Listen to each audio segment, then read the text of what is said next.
ప్రతిపక్షంలో ఉన్న వ్యతిరేకిస్తారు కాబట్టి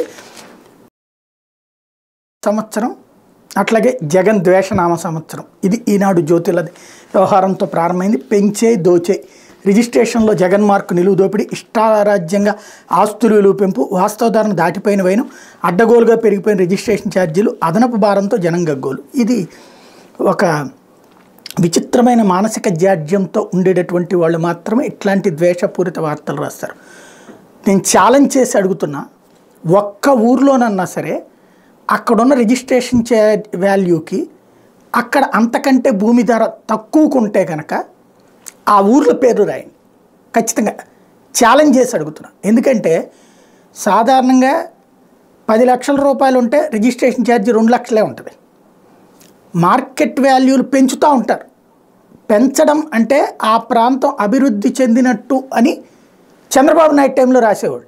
ఇప్పుడు ఫర్ ఎగ్జాంపుల్ ఇదివరకు మా ఏరియాలో గజం 10,000 రూపాయల లెక్కన ఉంటాయి, అంటే 5,000 రూపాయలు 6,000 రాసేవాడు. ఇవాళ 25,000 30,000 రూపాయలు పలుకుతుంది. మెయిన్ రోడ్డు మీద 50,000-60,000 పలుకుతుంది. రిజిస్ట్రేషన్ వాల్యూ వచ్చేటప్పటికి 10,000 15,000 రూపాయలు ఉంటుంది. ఇది ప్రతి ఊర్లో తెలుసు. ఆ ఏరియా రియల్ ఎస్టేట్ వాళ్ళు కోరుకునేది ఏంటంటే మార్కెట్ వాల్యూ పెంచడం. ఇప్పుడు ఫర్ ఎగ్జాంపుల్ 25,000-50,000 ఉన్నటువంటి చోట రిజిస్ట్రేషన్ వాల్యూ 10,000 ఉందనుకోండి, ఆ 15 తేడా ఉంటుంది. అదే ఇక్కడ కనుక 15,000 మార్కెట్ వాల్యూ చేశారనుకోండి, రేట్లు పెరిగిపోతున్నాయి సార్ ఇక్కడ అర్జెంట్ కొనుక్కోండి అంటారు. రియల్ ఎస్టేట్ వ్యాపారుల కోసం ఏ ప్రాంతం అభివృద్ధి చెందిందో అది ఫోకస్ కోసం అని ఇదివరకు చంద్రబాబు టైంలో రాసేవాళ్ళు.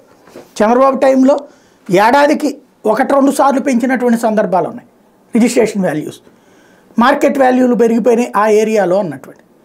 ఇవాల్టికైనా నేను అడుగుతున్నాను కదా, ఇదిగో ఈ ఊళ్ళో ఇక్కడ కేవలం 5,000 రూపాయలు